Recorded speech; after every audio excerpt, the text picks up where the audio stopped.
Hey, welcome to Live from America podcast. This is Hatem and have a very interesting guest as always. Adam Swart, founder of Crowds on Demand. And I promise you, this is a new business and a new idea. I haven't heard in that sense in politics in a while. So, Adam, why don't you welcome to the show, first of all? And why don't you tell the people a little bit about your groundbreaking business? Well, thanks, Hatem, for having me on your show.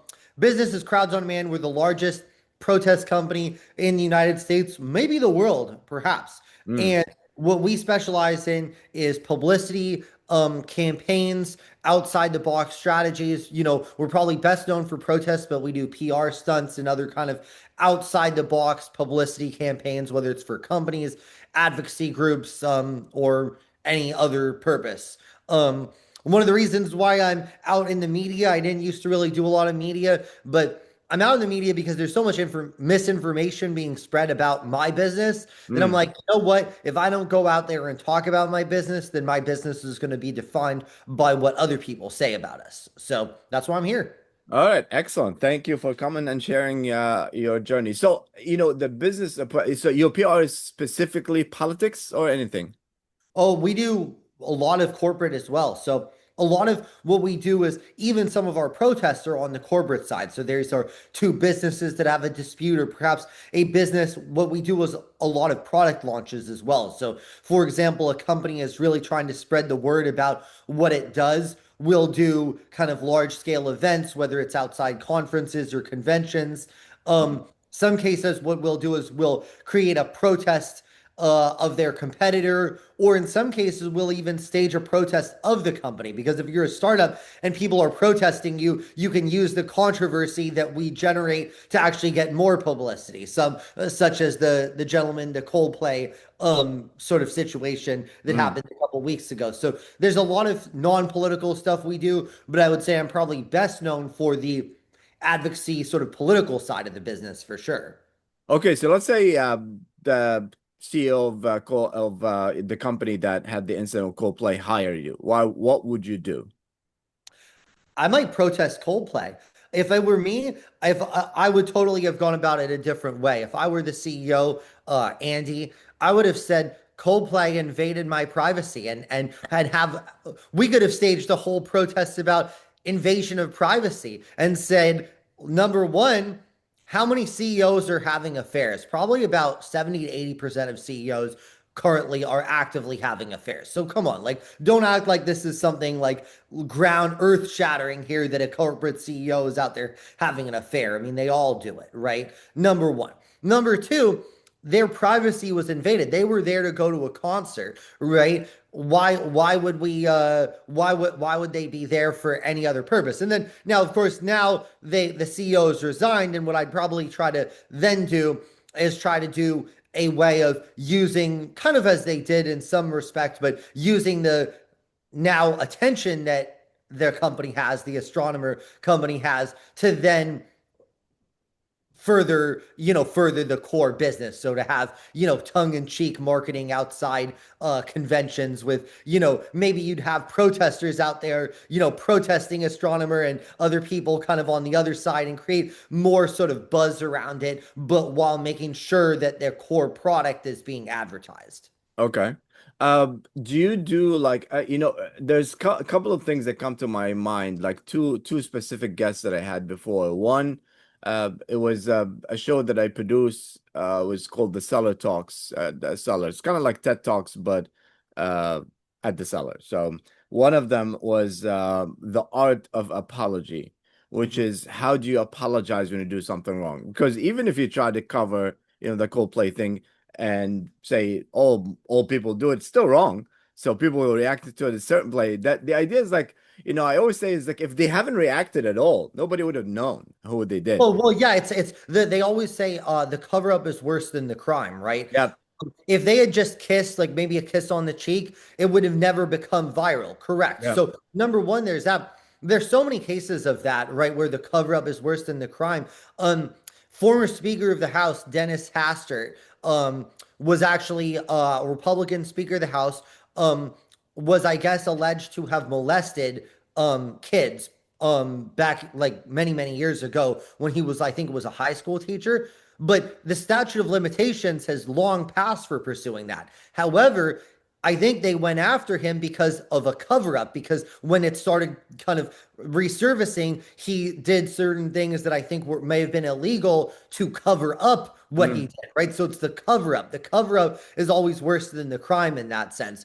But I'm not a big fan of apology culture, especially these sort of profuse fake apologies that people do as if we have to kneel and because my major problem with an apology is we're assuming that the rest of the country is somehow holier than us and that not everyone has done the same thing. I mean, there was a contestant on a very popular show called Love Island recently who you know the show and I actually think she may have been Egyptian, part Egyptian herself, and she, I guess, on social media like 10 years ago used a slur for Asian American people. You know, not in a like angry way, but just sort of like probably not understanding the significance. And that resurfaced, and she was kicked off the show for using something 10 years ago. And she issued this huge apology, like, I beg forgiveness. I don't understand this. I don't understand that.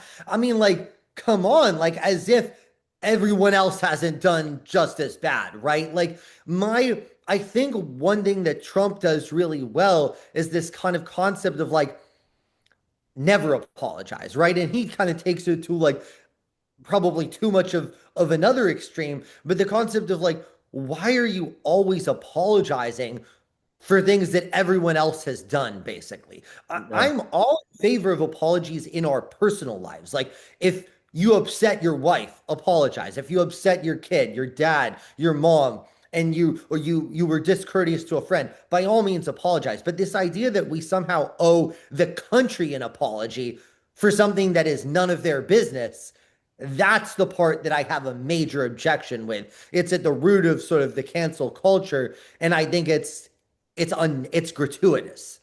Yeah, I think apologies. It depends. If you are a public figure, if it depends if you apologize, and that was the cellar talk kind of like point is like, first of all, the apology has to be sincere. You really want to mean it. You're not doing it to just gain or try to come back or do whatever. It have to be sincere. It have to be the people that matters, and the people that can matter are your friends and family and stuff like that. But also, if you are a public figure, there's a lot of kids like watching, and people need to know that this is wrong. The one apology that I have problem with, and I always say that, is like with I'm involved in sports, and when I see little kids playing, and when they do a bad pass, they say sorry. I was like, don't, what are you You don't apologize. tried. You didn't do it. You're You didn't supposed to mess make up. mistakes, you You're know? trying to play as best as you can. Yeah. You So shouldn't that's the apologize for thing. it. Yeah, Yeah, but no, I agree with that. yeah, the other thing is like I interviewed also Rick Wilson. Do you know Rick Wilson from the The Lincoln political Project? strategist, the Yes. Lincoln Project. Oh Yeah. yeah, yeah, And we talked about a lot about negative ads and publicity and stuff like that. So I guess he kind of in a similar overall industry in a little bit. But my yeah. I'm not question a big to fan. you is like so you organize protests or stuff like that, right? So the first question that comes to mind is like, how's that legal? What's the legality of it? Like Sure. you take people, you get I know there's like say the awards, there's a crowd, there's concerts, there's a paid crowd. Like say if there's games that there's paid crowd. Let's say you have a home game and your team was being booed for a while. There's companies that I know that you can hire people that go and cheer out your team or fill out the stadium or fill out the awards and act certain way or laugh, Correct. Yeah, it's So great. but for to protest, this sounds like a little different. How is that legal? What's the legal aspect of Well, it? let me just number one stress that Crowds on Man doesn't engage in any form of illegal forms of protest. So Yeah. that would be blocking a road without a permit, Okay. vandalism, violence. So that is illegal, right? Okay. But peacefully protesting is legal. And it Okay. doesn't matter what your incentives are. And by the way, almost everyone you see at a protest has an incentive to be there, right? Of I course. mean, so many guys go out to protest because they're trying to seem cool to a girl. They're trying to get laid, right? Like, come on. A lot of these like Real Housewives went to like the BLM rallies because they're trying to seem like cool on Instagram, right? Labor unions are out there. If you go to their protests, their events, they give you a good shift. If you don't, they give you a bad shift, right? So if you're saying, yeah, of course there's different incentives, right? And compensating people is one of those incentives. But I would argue the one of the most effective reasons to protest is to raise awareness for an issue. It's Sure. no different from an advertisement that you might see on television, right? So an advertisement is paid, right? A protest is paid, right? Almost every protest is paid in one way or another because there are some interest group that is footing the bill for this protest, right? So the idea of a protest is to get attention, and then the attention should catalyze more action, and that action should catalyze even further action, right? So you might achieve your short-term goals with a protest, then your medium-term, and then your long-term goals. But a protest is just one form of advertising. It's to Okay. get the attention, to get public attention, and to get attention from the right kind of policymakers, right? An example being if you're protesting at a major convention because you're upset with the way the industry is conducting themselves. Okay, well, your audience is number one, the CEOs who are at that convention. Number two, the media who might kind of propagate that message, right? If the protest is big enough. And then C, the people who might then see the message and then engage with it. Okay. So I have so many questions. First is, do you personally or your company, I mean, you're the CEO, so um, do you think like what's your business model? Do you have to agree with the cause or the idea, like the cause being if it's like political or social, but companies and stuff like that, I understand. That's business. But do you personally have to agree with some, like, can you do it for two different parties? Like, hey, let's a Democrat came to you, is like, hey, can you do this for us? And the Republican came and say, hey, can you do this for us? Not in the same race, of course. I mean, not on the same issue, right? So we would never work two sides of the same issue. So let's just Okay. say, um, labor wanted one thing and management wanted another thing. We wouldn't work for labor and then management, right? That would be completely unethical. But we might work for management. Let's just say Amazon is fighting its union. Maybe we're working for the union, right? And then maybe Southwest Airlines is fighting its union, and maybe we work for management, right? You see what I'm saying? So, Hmm. and we'll address it on a case by case basis. The way that I would look at it, is that I don't have to 100% agree, but I have to think that there's at least some common sense in what we're advocating, right? So if I vociferously disagree with something, I probably would kind of respectfully decline to take it. We would still preserve the confidentiality of the client's information. Yeah. So you would say you don't have a political or social agenda that can drive your company. Is that one of, I guess, probably the misunderstood thing about your company? Well, I mean, it depends. Yeah, I mean, there's certain people who think it's just an arm of one party or the other, which it's Hmm. not. Um, but there are certain causes that I tend to prefer to take on, Yeah. right? If it aligns, the more it aligns with my personal views, the more enthusiastic I would be. But I guess I would look at it more like if CBS or ABC is taking an advertisement, right? They would, if you were the KKK and approached ABC News and said, I want to do an ad, I think ABC News would say it doesn't matter how much you're paying, we're not going to take your ad, Yeah. right? It doesn't mean that ABC would have to agree with your ad, but it couldn't be kind of outside a reasonable window. Okay. Okay. They call it So, the Overton window. but let's say if something not that extreme, let's say if something, uh, you know, obviously politically you said you don't, go with one party, but what about like something like religious or war, as we, you know, witnessing right now, left and right, Russia, Ukraine, Israel, Palestine, all that, do you have to like agree with it, or do you think, because let's take the Russia Ukraine thing. Obviously it's not people in general react to it in a certain way, but there's always going to be teams, you know. So do you have to have a, certain uh you know let's say you are against the war in Ukraine, for example, if somebody come and says like, hey, I want to do a pro something, would you do it? Well, I think that would be a case by case basis. I mean, Okay. I think that would be a case by case basis.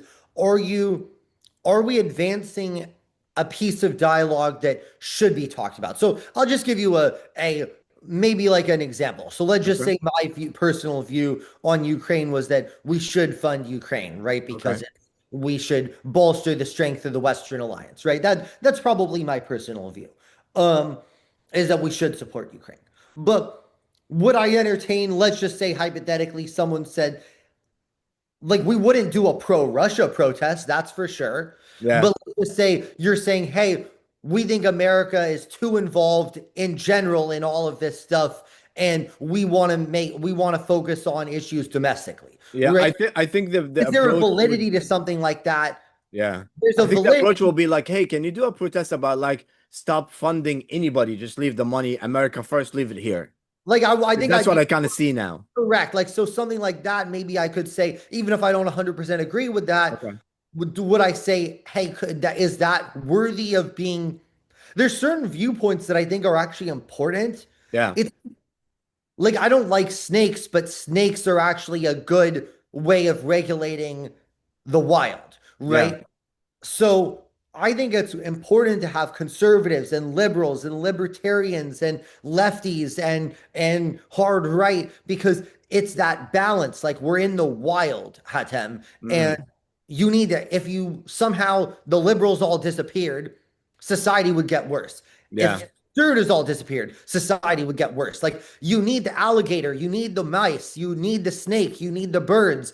You know what I mean? You need the bears, you need the moose, right? Like it's all an ecosystem, right? Yeah. But when the ecosystem has too much of one thing or too little of another. So my point is like, yes, I if the moose is weak, I'll help we can help the moose. But if there are 50 moose, then what's the why do you need me? Like what we're there Yeah.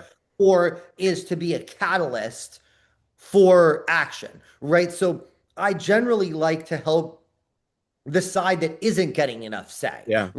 And That it makes that makes sense. So if we step back a little bit, like to the beginning, what made you want to do this? Like how is this idea came to you to begin with, and why you did? Were you like in a protest one time? It's like I could do better because that's how usually business starts. well, basically, yeah. I mean, I think that was it because, well, I worked with a lot of campaigns, and at the time, it was on mostly on the Democratic side. Like I've said many times, I'm independent um, now, but I just can't say it enough because I don't align myself with the Democratic Party or Republican Party. So, but in the Democrat side at the time, like this was about 15 years ago, when I was in college, and one challenge that we had was that the guys running these Democratic campaigns were my age in the 60s, right? So they were like, they were used to this age of you could get 10,000, 20,000 students out on the quad for any protest whatsoever, right? And if you had pizza, it'd be like the whole school would be out there. And they were coming to grips with the idea that activism has fundamentally changed, right? And millennials, Gen Z, they just well, there wasn't Gen Z at the time so much, but millennials were just not that engaged, right? So what we saw and I kind of started doing was, hey, if we were able to get people out there to protest or to rally, the effect would be huge. The candidates would perform better, the media coverage would be better. But I was like, why am I getting paid so little money when what we're generating is millions of dollars of earned media? Like earned media to your audience is like the cost of buying the ads to get as much attention as you got from the media coverage, right? Yeah. So it's like, okay, well, all this earned media, it's like costing, we're getting nothing. So this was when I was living in LA at the time in school. I was like, well, what if we put people, kind of all the flex workers to work because LA has a huge population of flex workers, right? People who kind of maybe do an acting gig here, a serving gig there. And it's like, well, what if we gave them the opportunity to protest or rally or whatever? And we could actually create that right context, right? And that's exactly what we did, whether it was for companies or anything else. And we expanded from there to New York and then across the country. Okay, that sounds great. So, in general, like anything else, in life or business, it starts organically. It's supposed to be organically. So usually when people protesting, like now, people protesting the war, a lot of times, and this is one of the things I fight with Noam about all the time is like, oh, these college kids, they're protesting and they don't know nothing. I was like, maybe they don't have the history, but their reaction is a human reaction to what they see. And, you see something as a human, you react to it, you go and you feel like you need to do something and you don't know what to do, especially if you're younger, you have nothing to do. So you don't want to be violent, you don't want to do something wrong. So you go and just share your voice, and that's the organic part of it. That's how it should be. And that's how most of them are. Now, let's talk about the business of protesting. So now, as a business, you want to have like, how do you guarantee or how do you make sure that there's no people inside your business that's trying to ruin it or trying to make it violent or illegal or it leads to that way? And if something happened, yeah, like, do you provide like legal fees or aid or anything like that? Like, walk us through the business. Like, I came to you as like, hey, listen, the Knicks are playing tomorrow, the Phillies, and I really want to make sure that to protest one player in the Philly. My overall goal is to get people to turn on the Phillies. But let's Oh, use this one player that did something. But I want it peaceful, you know. How would that's you do that? Oh, that'd be easy, right? I mean, so if you're protesting one player on the Phillies, right, it'd be easy. We could easily get people who don't like the Phillies, and maybe we fought. I mean, depends on what the issue was. Maybe it was domestic abuse. He was convicted of domestic abuse. Half these guys have domestic abuse convictions. So yeah, we protest them and we say, we don't want this abuser. We women matter. Abuse is wrong. So what I'd probably do is I'm just giving you a hypothetical, Yeah, right? We have a bunch of kind of domestic violence advocates, people who are passionate about domestic violence issues, and we'd have them outside the stadium. But what I'd probably do, I'm giving you like a sense of how my mind yeah, thinks, is I would also probably protest the management of the Phillies, right? And I'd have people outside the management of the Phillies and maybe whoever they have on their kind of advisory board, the coaches, right? So we'd be protesting outside their office, the owner's office, right? As well as outside the ballpark, right? so And that's great. You're doing this, and then one of the protesters by mistake attack a cop. well, we don't want that, and it's never No, happened. I know that's not your policy. That's not what you're doing. But let's say somebody, not even in your crowd, just joined the protest walking by and he's crazy and he attacked that guy, he got arrested. That's very bad, but I'll say two things. Number one, we vet all of our people to make sure they're sincere advocates. It's actually a more controlled crowd than the usual way of doing it because we've interviewed everybody who's participating in each one of our events, right? So we've interviewed them. Then we obviously instruct them not only to not engage in violence, but to be respectful, to work with law enforcement. Like I said, law enforcement is there for our protection. Law enforcement is there to facilitate activism, right? For the most part, we've had great relationships with law enforcement because law enforcement loves peaceful protests. They just Yeah. don't like violent No, I protests. agree with you. I'm saying, let's say me, I'm crazy and I'm walking by and I see that protest and I had nothing to do with your company at all. And I join. It's not a closed protest, right? So I go and then I made a problem and they arrest few people. And the few of the people say, hey, we didn't do anything. I don't think that they would. I mean, in America, you're arrested. I mean, you're describing what might happen in an authoritarian regime, but in the United States, you're arrested for what you do. If a person were to do something like that has no affiliation with us, then that's between them and the law enforcement. That's just Okay. like saying if you're walking down the street and someone kicks an old lady, why would you be arrested because you were walking by where that guy kicked an old lady? I mean, it's kind of farcical. Okay, but what if somebody like edge them out more to do something wrong? They are, you tell me that they are trained and vetted pretty much, Correct. your Correct. friend. I mean, So like you could go to Starbucks and somebody might make you a really shitty coffee, but yeah. they're supposed to make you a good coffee. Yeah, okay, okay. Let's continue talking about the business of protesting, So as a business, you where do you see this going? Like, do you feel like people are reacting to protesting like more in a positive or negative way? I think it's become more negative over time, unfortunately. Um, and I think part of it is, but I think part of it is a healthy understanding that people, I think, now have a skepticism of protest in a greater way than they did. Um, Not because anything has changed about protesting, but more because I think people tend to understand that there are interests, that a protest is not a plebiscite.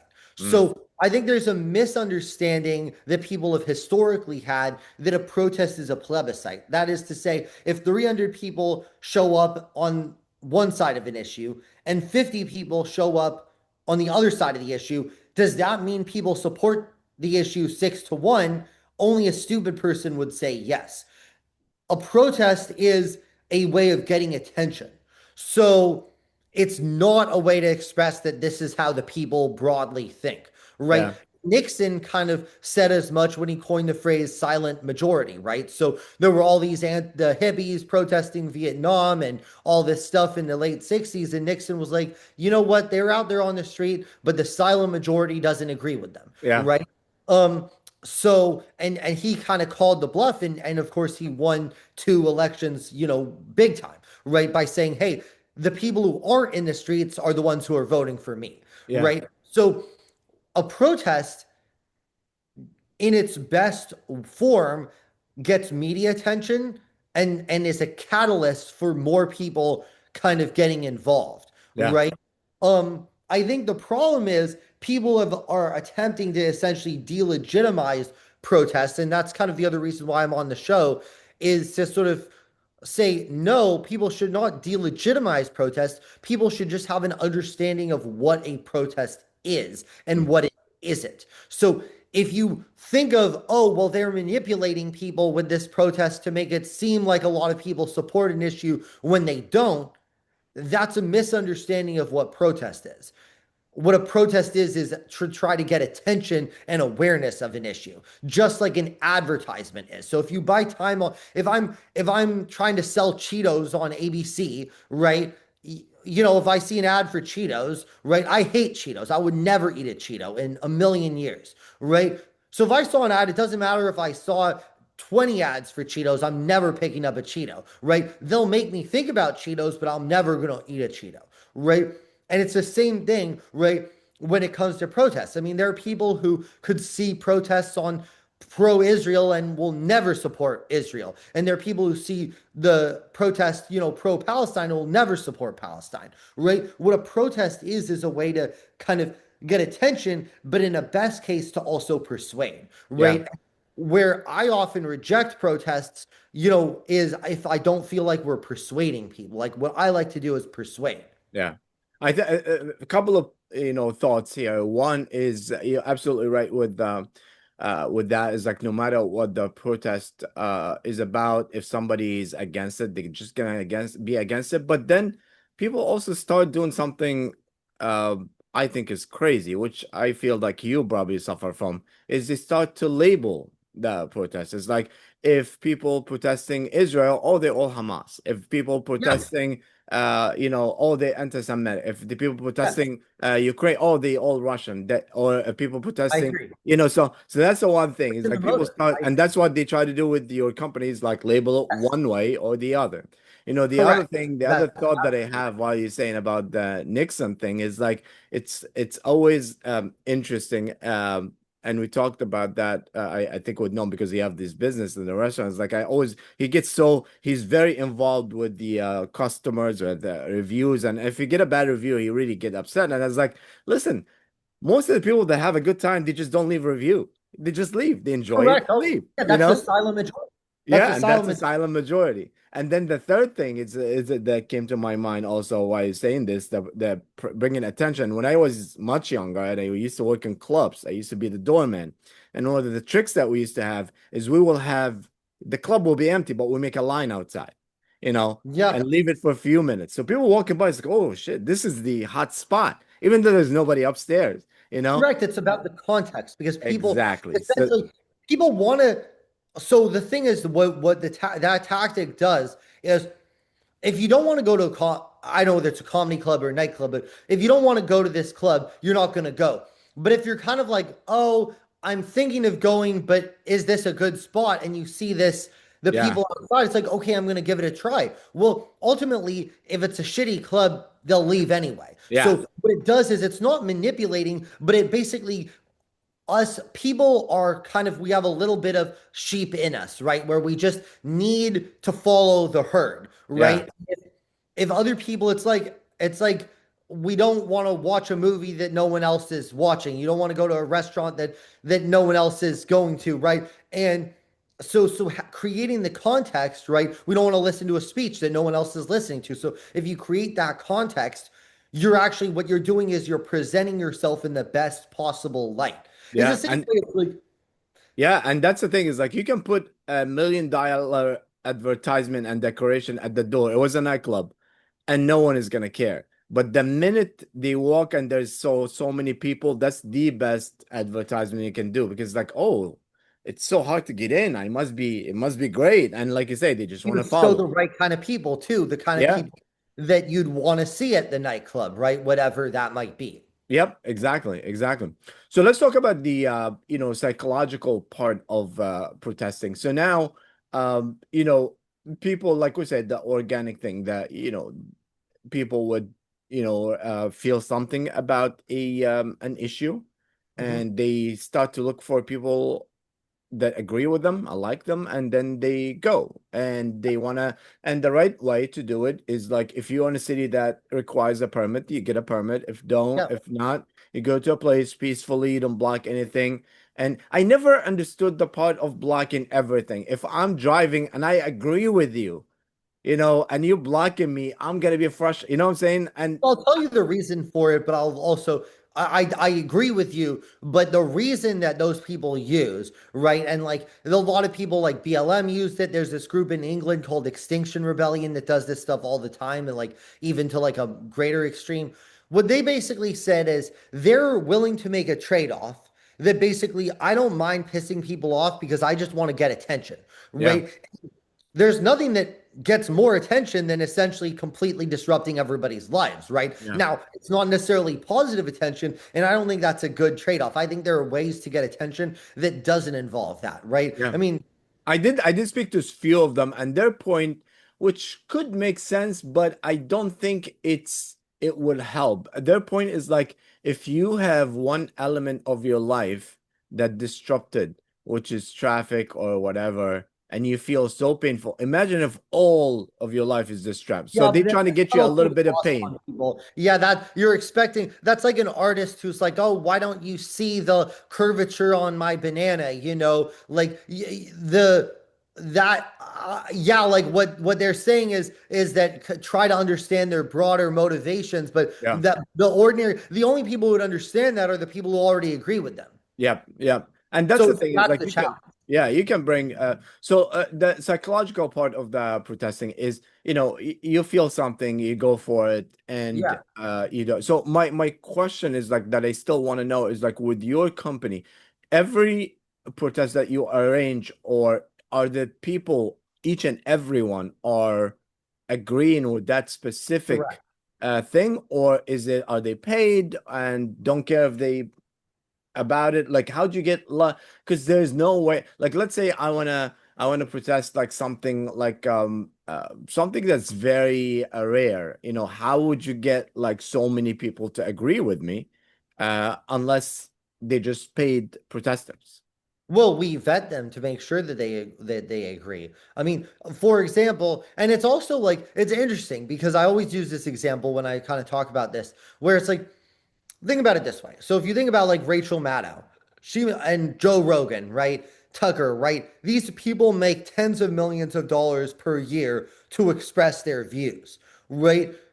A protester might make a few $100 here or there to go to a protest, right? So you're saying Joe Rogan or Rachel Maddow are sincere when they're paid tens of millions of dollars a year, and yet a protester who gets $300 is only doing it because they got paid. I mean, that's kind of classist and offensive, frankly. Um, like when people are going out to protest, the money that they're paid is enough to essentially compensate them for their time, but No, no, it's I understand that part. likely. But What I'm if you saying, think if about like, let's say it's a cause that, it's not, let's say I want to protest the government in Thailand right now. sure, Like it's well, it's for here what in the United States, you know what I'm saying? what did the Thailand government do? Let's say there's some kind of problem a couple of years ago when they almost have a coup, but let's say they were bad to people, whatever, Well, human and rights. Well, then I what I would get is I get people who are passionate about human rights. They might not know everything about Thailand, but I'd say, hey, there's oh, a. I mean, okay. this is just hypothetical. I would say, hey, there's this government out there, autocratic government. I'm just using. I'm not saying Thailand government Yeah, is yeah. Thai government is. I'm just saying. Let's just say you're Yeah, we talking just used an example. Yeah. hypothetically that there's some foreign government that's perpetrating some sort of human rights abuse on its people, right? We might organize people who are passionate about human rights and say, hey, this is what's going on. Is this something that you're concerned about now that you're aware of it? So Oh, okay, gotcha. So you can have somebody who is generally uh passionate. lined with the same cause. Correct, Doesn't have to correct. I be mean, very just like specific. if you think about a lot of the people who came out to for Palestine were not didn't know anything about Palestine, but they were the BLM people who kind of saw BL, the Palestinian cause as parallel to the BLM cause. Yeah. I'm not going to say whether that's accurate or not, but I'm just saying that like so we would do kind of something similar where it's like okay, yeah, they might not know the exact details of what's going on in this specific thing, but they're passionate about human rights and this is a human rights abuse. Okay. And what's the sizes of protests that you can provide? Our average is probably 50 to 100. Okay. Most people think it's in the thousands, although we certainly provide thousands, on occasion, but Yeah. the cost is quite high. So it's not like we're out there providing 50,000 people every day, Yeah. it really just depends. And is it um like there's always something obviously to protest about, but is Yes. there a certain times that best for a business, like say elections or unfortunately wars or anything like that? I mean, I'm sure election is a big one. Yeah, it's hard to pinpoint exactly when are the busiest times to protest. I would say like spring is actually sometimes I don't know why I actually can't pinpoint it, but spring has always been the busiest. I don't know why. Mm, Um, but like historically, it's always been the busiest. I have no idea why. I don't. I'm your guess is as good as mine. Yeah, I mean, sure, like elections and other sort of inflection points are important, right? Where you have something that is kind of forcing a lot of people to act and try to number one to act as on one issue but then also to sort of tap into the zeitgeist whether it's a company or anything else, for example when Me Too happened, in 2017 we did a lot of Me Too kind of protests, right, against guys who are sort of accused of that type of behavior. okay. And do you feel like there uh is it a national or international kind of like service that you provide? I know for a fact that, I don't know if you've been to the Middle East. We talked a lot about it before the show a little bit, but I don't know if you lived there, but this is something like they always, especially in third world countries, they have a lot of people like each party have their own Of payroll of course. people. Unfortunately, it's not always peaceful or something. and they collage. But do you provide that service internationally as well, or just national Uh, affiliate? we tend to our focus is domestic. International, we don't really we'll handle international matters in the United States, Hmm. but generally don't involve ourselves in international politics in internationally just because I don't if it's something that where I don't understand the local law, then Hmm. I'd rather avoid it. We do publicity events abroad, but that's kind of about it. Okay. So during how long the company been on now? 13 years. Oh wow.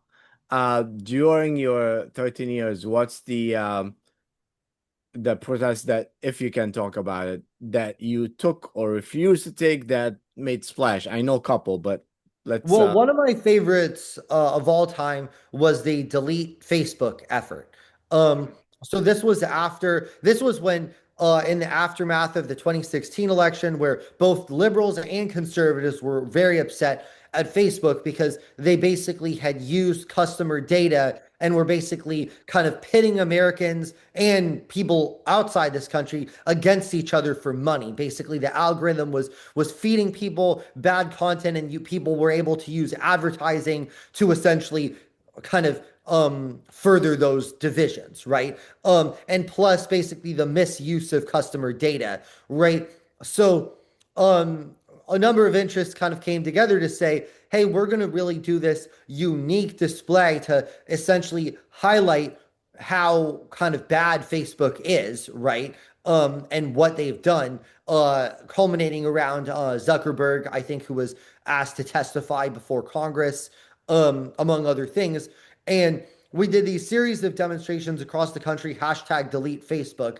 And while obviously people didn't delete their app, what it did was it changed the way Facebook operated, because I think what we were able to do is actually not, I'm in no way endorsing their current practices, but number one, they changed their name pretty shortly thereafter to Meta, right? Because the Facebook name was associated with genocide in Myanmar, division, hatred, right? So they changed their name almost in response to our campaign. So that's pretty huge, right? Like $100 billion company plus um, changing its name, right? And number two, they changed their practices to essentially de-emphasize political content on their platform, right? So whereas like the goal was not to actually get people to delete Facebook, that was kind of like a marketing slogan, but the idea was to basically say, hey, this is completely unacceptable behavior by a monopolistic social media company. Yeah. Do you feel like with the day and age that we live in now, is it the physical protesting versus or campaign versus online campaign? Like you obviously can do both, right? Yes. You offer both, but what do you think it's more effective? Well, I think both can exist in tandem and both have a certain benefit depending on what you're looking for. Um, and then I would caveat online the same way I'd caveat protest is the fact that people are upset on Twitter or on Blue Sky or on Instagram about something doesn't mean they represent the majority of views, right? But what I would say is that they're both effective, but I think in this digital age, there's a real importance of having boots on the ground and protest because in a way they're almost more effective than ever because people are so digital. So when you actually see someone showing up, it gets people's attention. Yeah, no, I agree. I think even you can see a ad or campaign thousand time online, it won't move you as much as seeing few people, even not a lot of people Correct. in the front of something. Especially when you have articulate, passionate demonstrators, Yeah. our people are always convinced to try to persuade people, not yell at people. Yeah. What's the most misconception or problems that you deal with as a company that you feel like we started the show, you say there's a lot of people. One of the reasons you wanted to come is to give the right idea about what the company is and all this. So on the top of my head, I think people would probably try to label you with one thing, you Yeah. know, and that way, because whenever people want to cancel somebody, avoid somebody, just take it away. Even though I hate the word cancel, but because Yeah, everybody's now is using it. But correct. and I love when people use it that did nothing in their life. It's like, they're gonna cancel me. It's like no one cares about you. You're right. You're not significant enough to cancel. Yeah, but Actually, we can get into that later, but go on. yeah. But what is the most misconception about your company? Okay. Well, there are two principal misconceptions about our company, right? Number one is that we engage in any form of illegal activity, right? Mm. And that's not true, as I've went over. Um, and so we don't riot, we don't throw bricks or whatever, right? So that's no misconception number one. So that's an easy one to basically emphatically 100% deny. Number two is this idea that we're somehow manipulating people, right?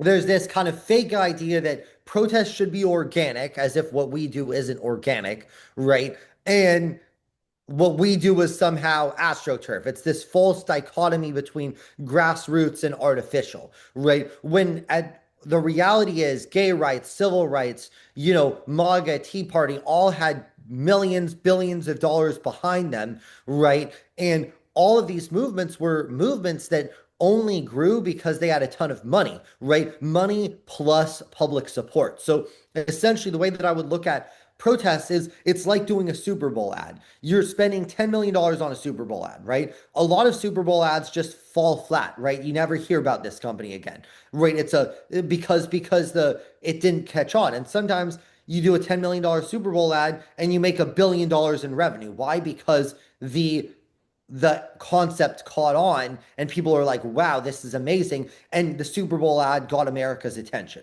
right? So protest campaigns are the same way, whether it's a local or like a national issue. Yes. So what money does, and what protest does is it gets the attention, but it still has to grow. And like here's kind of two examples, right? Like the Tea Party was funded by the Koch brothers and other right-wing billionaires, right? But it did grow because it was like when they started, it was, a few dozen people in the Revolutionary War garb, talking about taxes and Fox News. They had really good PR people, Fox News and, conservative media amplified it, and then it grew like wildfire, right? But if it hadn't been compelling, it would have never grown. But if it hadn't ever been funded, it wouldn't have grown. You Yeah. see what I'm saying? Yep. So Yep. conversely, if you look at someone like Jeb Bush, right? I think he spent like 200 million on the presidential campaign, and everyone knew who Jeb was. Just didn't vote for him. Or Yeah. Michael Bloomberg, same thing, right? Like Yeah. people didn't vote for him. So money, this conception that what we do is manipulative almost gives me more credit than I'm due because the ability of protest is to get attention and to persuade, but not to manipulate. So your company's pretty much kind of like Meetup or Facebook group. It's just like you look for people that have the same passion about something and you group them together, but in a bigger scale. And when there's an event, you do it. You don't have actors that just can do anything. That's one of the misconceptions pretty much about your That is company. a misconception as well. Yeah. Correct. Yeah. And the only situations where we sort of deploy actors who can do anything are for more publicity, corporate related events, not Yeah. for advocacy events. But that's been something that I've been working on. It wasn't always the case that we did it that way. So it's over the last 5 or 6 years that's been such a priority for me. And I've been personally managing that aspect to make sure because, you know, because we got some bad publicity around like having people who didn't care about the cause, and that will still happen from time to time because aren't always going to do a perfect job vetting, but as much as possible, people who are at a cause are going to care about the cause. Yeah. It's interesting that people try to always like I said, label somebody or just try to question their motives or whatever instead of Yep. actually try to look at the cause itself. And they said, "Oh, this is business." Well, everything is business. Yep. What's not a business, that you make money from, but what's your point? What are you trying to be in the next, say, few years? Like, what is the dream for your company? Well, my dream in the next several years is to take on fewer, like we do dozens of campaigns, more, maybe more per year. Yeah, dozens, sometimes 100 in a year. I want to do less and I want to just take two or three per year and have them be major campaigns on impactful issues. So one of the number one ones that whenever people ask me this question, I always say I want to take on the food companies, not in the way RFK is doing it, because RFK is frankly failing. That's mostly performative. Unfortunately, I wish he were doing better. But I mean, actually take them on and hold them accountable for the murder of millions of poor people who are disproportionately people of color, right? So McDonald's, Coca-Cola, these companies to me are murderers, right? Because they market to poor people, to black people, to Mexican, right? And with food that they know to be poisonous, right? Coca-Cola, people drink it like water and they want you to drink it like water, right? And that's causing diabetes, obesity, heart problems, right? Same with the McDonald's, like the Big Mac, that the trans fat, the saturated fat, all that stuff is just clogging people's arteries, causing premature death. So these companies, on the one hand, are claiming to be woke. They're like, oh, we have a black lady on the board, so shut the fuck up and don't talk to us about what we're doing to the black community, right? That to me is just so horribly offensive, and I would love to take them on Yeah. and make them apologize and make them and demand that they pay probably $100 billion in reparations, to everyone that they've harmed, not just black, but everybody. Yeah.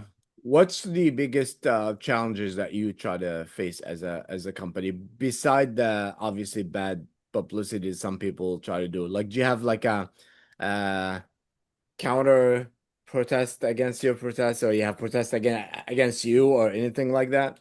I think my biggest challenge is to make sure that, other than kind of the misinformation challenges, is to make sure that we're um, taking on campaigns that don't put our people at risk, Hmm. that are impactful, and make the country a better place. And Yeah. that's not always easy to immediately assess. But my 13 years of experience really helps guide me through that.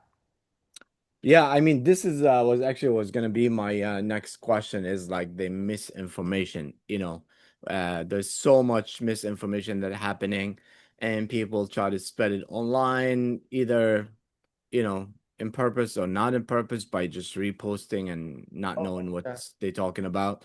There's That a lot must of be awareness. something big for you. Because yeah, Well, I'm sure there's a lot of people that can offer, and those people have money, can offer a lot of money for you to do like a misinformation that's absolutely campaign. right. We get offered that all the time, by the way. Yeah, Um, and we don't want to do that stuff because, well, I've just been in business too long to have to do that. So I can be selective about who I take on. And over the next several years, I want to be even more selective about who I take yeah. on. You know what's interesting and funny is like it's always there's always misconception about protest like it's a bad word. Like this is Yeah. like don't go out and say what you want, even though when election comes they say go out and say what you want, vote. It's the same thing. Well, we're so fortunate to live in a country that constitutionally protects our right to Yeah, protest. yeah. But So, even I even mean, how even amazing is that? yeah, and people that haven't lived here, they don't even know, like haven't lived other places or for a longer time, don't understand that kind of freedom. But I'm talking about the general public. They always like protesting is that like it's a bad thing. We don't have Uh, a protest culture in this country. yeah, yeah. But that's the thing. Compared to like France, for example, which does. Like people in France are always taking to the streets for like Yeah. any. Yeah, yeah. And that's the thing is like but the point of protest is kind of like same thing like voting. You going out to say your opinion. It just happened to be in a box in one day. As long as you do it the right way, laws of the country, whatever you are, laws of human being, common sense, taking care of everybody, just being trying to, not disturb anything or disrupt Yeah, anything, you know. I Um, completely agree. yeah, but that's the idea is like go out and say, and if you react about something that you feel natural and human, go for it. try to educate yourself obviously about it more, but it's totally fine in my opinion to react. If you call me right now and say like, hey, I have this protest about like women's right, as like I don't need to know anything about it, I'll be like, yeah, hell, I'm for it, I'll vet your company, I'll vet the protest and stuff like that, but then the cause itself, you know it's good. So that's why this is important, and I think it's very important to have business like that, because because how many times that you've seen protests that you agree with and I agree with, but you don't agree with the way they do it, you know? Absolutely not. Absolutely not. And it's important because I think in America that type of protest really doesn't work because it turns people off and all you're doing is making the silent majority who might not support you very much oppose you and become less silent because Yeah, the yeah, more obnoxious you are, the more people are going to be like, okay, I'm done with it, right? So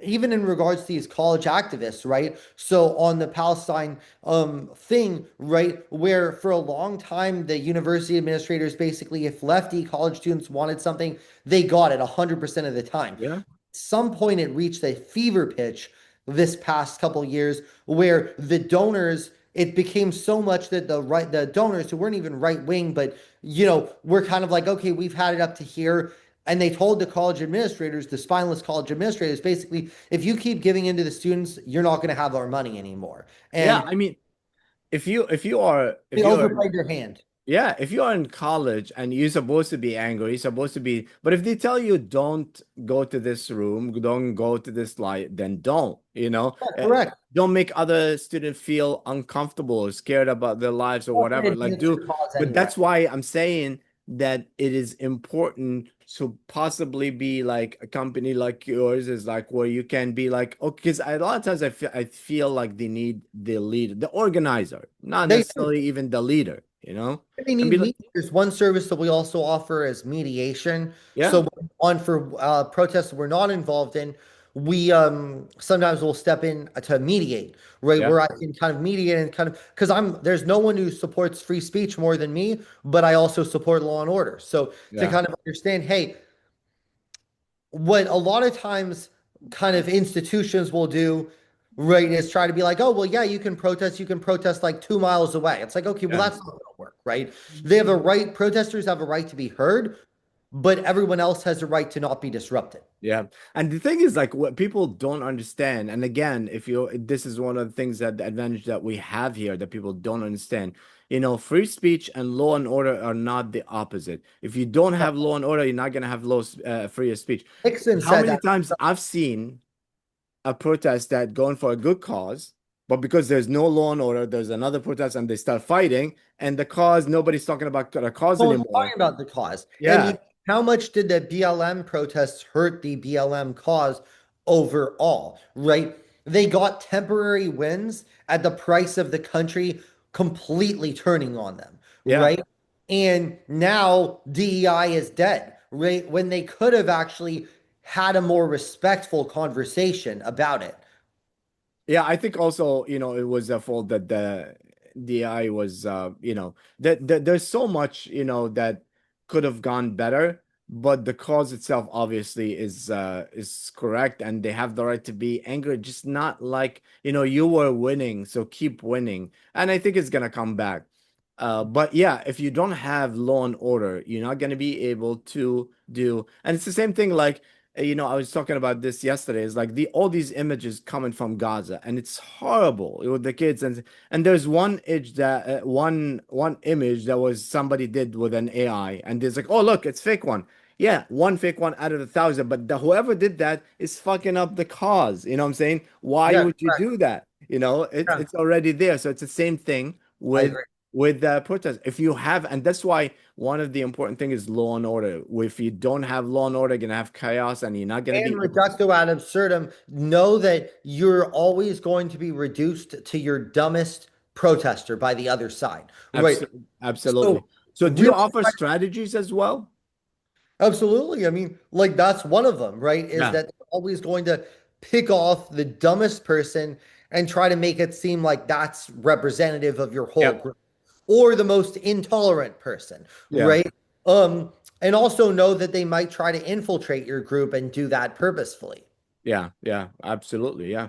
What was what so you can also offer a strategy like somebody want to come not necessarily do the protest through you, but there's like, hey, we have this cause, we want to do what's the right way, or Yeah. Well, the consulting. other thing that we generally try to do is we try to assist people in terms of understanding the targets of the protests. A lot of Yeah, people don't focus their attention on the right targets or with the right demands, right? Like the most effective protests are the ones that have short-term, medium, and long-term demands, right? So when we say if you're protesting elected officials, they're going to ask you, what are you looking for? And you yeah, should have something that they can do, right? So if you're protesting the Los Angeles City Council because you're mad at Donald Trump, well, what is the city council is not a fan of Donald Trump either, right? So what are you asking the city council to do?